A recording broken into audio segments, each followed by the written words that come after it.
I love architecture and interior design so much, even though I know jack about it. Open house, I'm there. Random house tours online, I'm there. Dozens and dozens and dozens of Zillow searches, I'm there, sadly.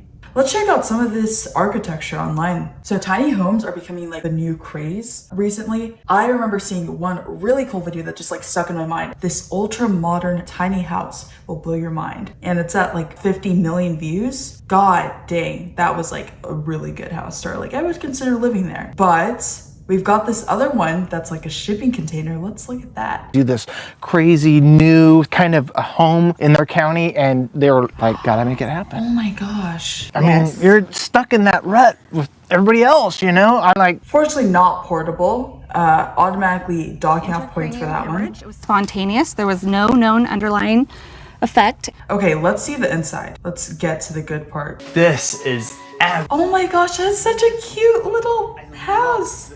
Okay. Thank you. It's really just our own style. A little bit of everything that makes up who we are. Definitely not my type of furniture. It's very, you know, typical American family. Pictures of our kids, and Dave likes to get me succulents as a little gift, and so I love them. They're small, they work in our space. My grandmother loved owls, and that's something I've held on to for forever, and so it's just us. Makes sense. There was nothing else in the space, and I cried. She literally cried about it. She's like, this is the ugliest floor ever. So really? horrible. Yeah, it was I like, didn't this is the it at worst. all. I can't I believe was you so did this. disappointed. I'm a little bit skeptical of how bad this previous floor was compared to this one. I don't know what it's called. It's not like trypophobia, because that's like fear of holes. But I have this other, not fear, but like brings me great discomfort of just like unnatural patterns on natural surfaces. I don't like that pattern. It just like makes me feel, I don't know, just weird and like icky. Okay, let's see more of the house. really lovely. It's actually very big for a small house, isn't it? It is. I personally don't like to do a lot of cooking, but I wanted to be able to have the space. I'm assuming like the most you could make in that kitchen is like graham crackers and prepare yourself, you know, a little bit of goldfish. That's about it. Nice to have the option here. The only time we watch TV is when we're laying in bed, but it's nice to be able to just zone out and do things like normal people in big houses do sometimes. And so we do enjoy that, you know, creature comforts, even though we're living tiny. Yeah. Right, so I think we get the gist of this house. Inside's really not anything to write home about. I saw that there was a medical diagnosis that the husband had at some point, so I'm assuming that's why they moved into a tiny house. In that case, you know, it doesn't really matter how it looks. It's just cool that you were able to get your wife on board and pursue something like this. I would say that the highlight of this tiny house is definitely the exterior. Like, just take a look at that again. It looks super nice, very modern, and that's unfortunately what I was expecting for the inside. We didn't really seem to get that, so I'm a little bit disappointed. Okay, this is what $1 million buys you in California. Now, there's always the running joke that you pay $1 million for anything and it's gonna get you like a dirt hut. I feel like that's gonna be true for this video because, you know, you just don't have a very great reputation as a state. In this series, entering the property, you come in through this nice stainless steel gate, and I think this is a pretty unique touch. Also, another thing Oh my gosh, that looks like a prison. Sorry, that's $1 million? That looks like an office complex, like a warehouse. Jesus Christ, why is there like no roof? Is that... in this series... is this like punishment? Like social isolation with like a pool on the side? Hey, we know that like we've secluded you from the rest of humanity in this like Area 51 bunker, but we'll give you a pool. I hope you're happy with that. That's a really depressing outside. Entering the property, you come in through this nice stainless steel gate, and I think this is a pretty unique touch. Also, another thing that I love about the property, and Theo loves as well, so he can't escape, is the fact that the entire property is walled off by a 6-foot concrete wall. Do you see how tall that gate is? Look at this guy. He's not like freaking Goliath. He's average height. You could definitely just jump over that gate and get into the house. I don't even know what the point of it is, if that's going to be possible. And it looks ugly. Nice stainless steel gate. You said stainless steel? Do you see the rust on this side? You said stainless steel. It's about to turn into copper real quick. Like, I don't know what they're doing. I don't know what the designers are doing with this house. They're kind of, I don't know, maybe this is like an off period and they're just like, let's get something out of here and push it for $1 million because it's in California. What else are you going to do? Yeah, that's a really like non-functional gate. You could jump over that pretty easily and it doesn't even look nice. So what's the point? Really embodies that Southwest aesthetic of Adobe homes. Typical Southwestern homes like this one are designed very low to the ground. They're asymmetrical and usually characterized by these flat, low-pitched roofs. Oh my gosh, the fact that you have like multiple lawn chairs, like what are you looking at? That's such a bland wall. If you're gonna have a house like this, I don't know, do a mural or something to add a bit of color, a bit of life, make it seem like humans live here and not, I guess, sadistic aliens, because that's the vibe I'm getting so far. And this is done all in the name of keeping the home cool. Okay, so I guess there is a reason why you'd want your house like that, but look at every other house around it. Low-pitched roofs. There's literally a million examples of you not having to have this bunker of a house. Because you have normal roofs, it looks like humans actually put some thought into the design of these houses, unlike literally Fallout shelter house over here. It's airy, it's bright, it's modern, it's spacious. This entry foyer is so large we even have young Theodore's playpen set up here because it is one of the most spacious places in the entire house. From the entryway, the room flows into the living room. This is the most spacious space in the entire house. That's what $1 million gives you. You get apartment levels of space. That's amazing. Gonna have to say, don't agree with the furniture in here. I don't think any of them go together. And you've got this bland rug. Everything's just bland. That's how I describe this house. Just very bleh. It also looks like they've never heard of windows in their life. I'm only seeing those doors and that's like the only freaking access to the outside world. I just want to start cooking and give it a try. And for a kitchen to inspire someone like that, I think the kitchen's like the only decent part of this house. A unique thing about the guest bedrooms is every single one has access to outdoor space, which again makes the guest bedrooms feel even more private. Which again makes it easier for 13-year-old Timmy to jump over those really secure stainless steel gates around the perimeter. God forbid you forget to, lock your guest bedrooms because you have a million of them for some reason with no windows. 13-year-old Timmy can easily just go through one of the doors in those guest bedrooms and rob your house.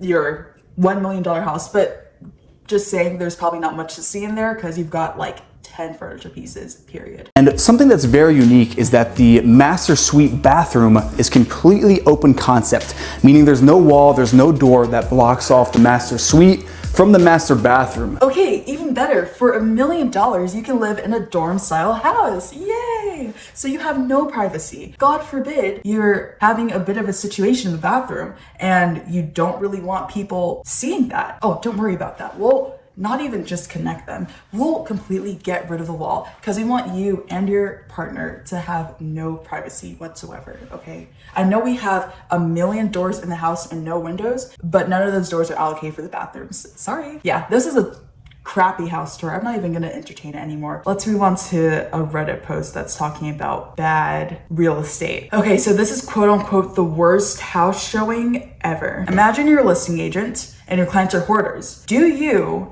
outsource cleanup to sell the home, which is A? B, throw some blankets or rugs over everything to at least cover it up? Or C, just say F it and put up photos of the garbage pile and let the market figure itself out? I would say, let's go with C. In that case, get ready for this beauty. Okay, I see that demented photo in the top right corner of this page and I am thoroughly scared. So this is worth $540,629. That's the estimate. 3 beds, 1 bath. That's a crazy price for this. Where even is this? This is off the market as well. Jesus. Okay, so someone actually bought this trash pile. Oh God. Yeah. So we're currently on an episode of Hoarders. This is really sad. At least it's not like the dirty kind of hoarders, unless like they did a whole cleanup for the showing and it's like the best that they can do. But it doesn't look like it's like the dirty kind. Look, see, they have like a vacuum here. They're doing something. It just looks like they have a lot of stuff. This bedroom's like pretty nasty, not gonna lie. But yeah, it's definitely an L for, everyone involved, really. First time home buyer. What was the worst open house / showing you went to? Why was it so bad / sad / whatever? Here's what the OP says. We toured house number 11 this past weekend. I was a little unsure as there was a lot of clutter in the photos. But I can look past it. There was an open house and the house had already been on the market for a week.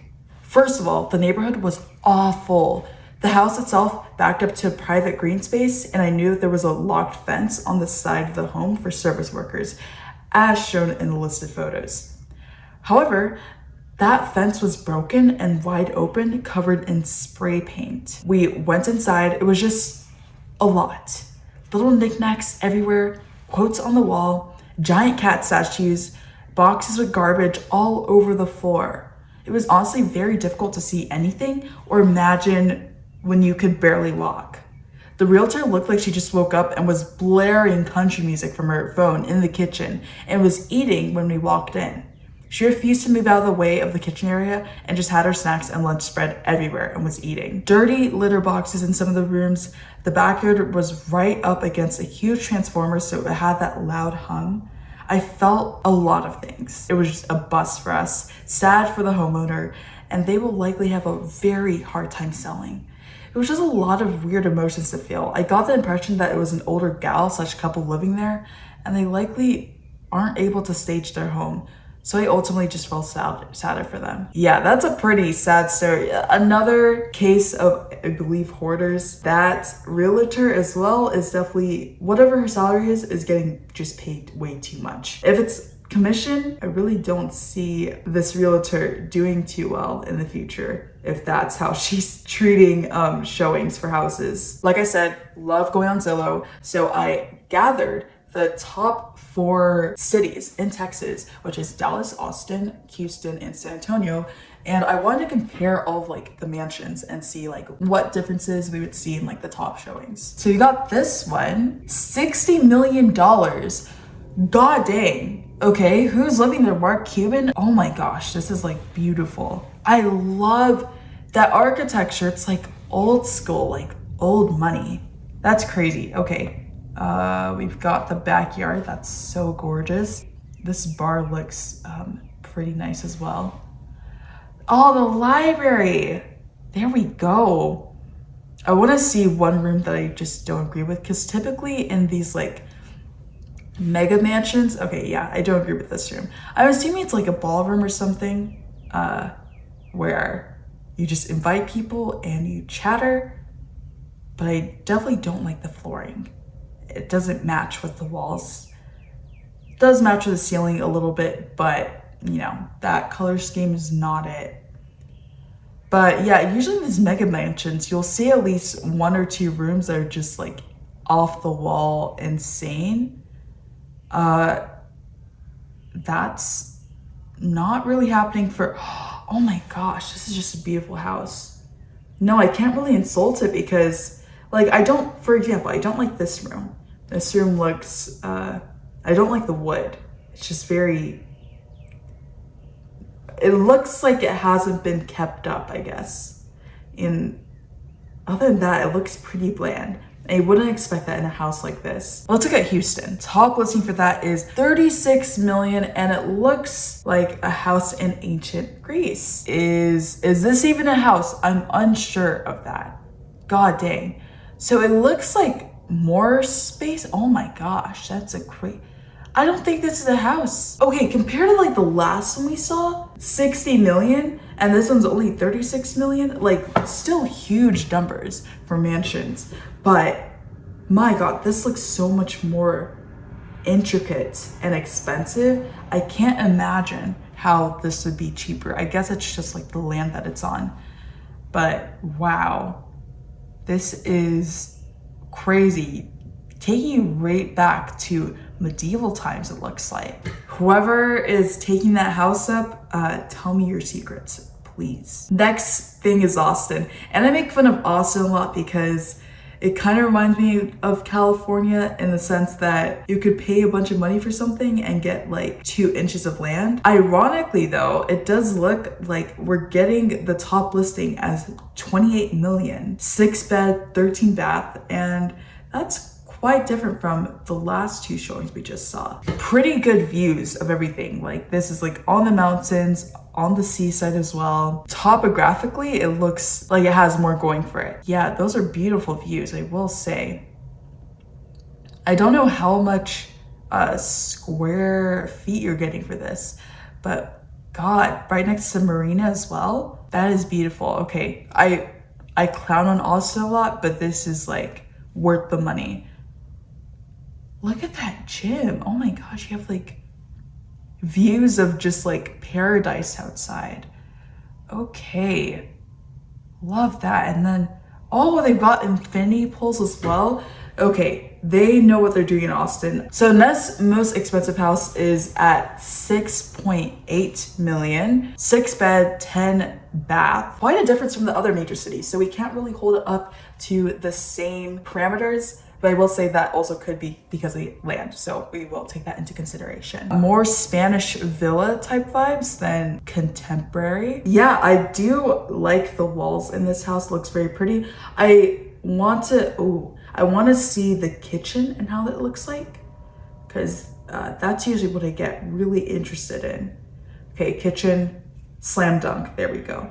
Okay, so honestly, all of these houses, they look pretty cool.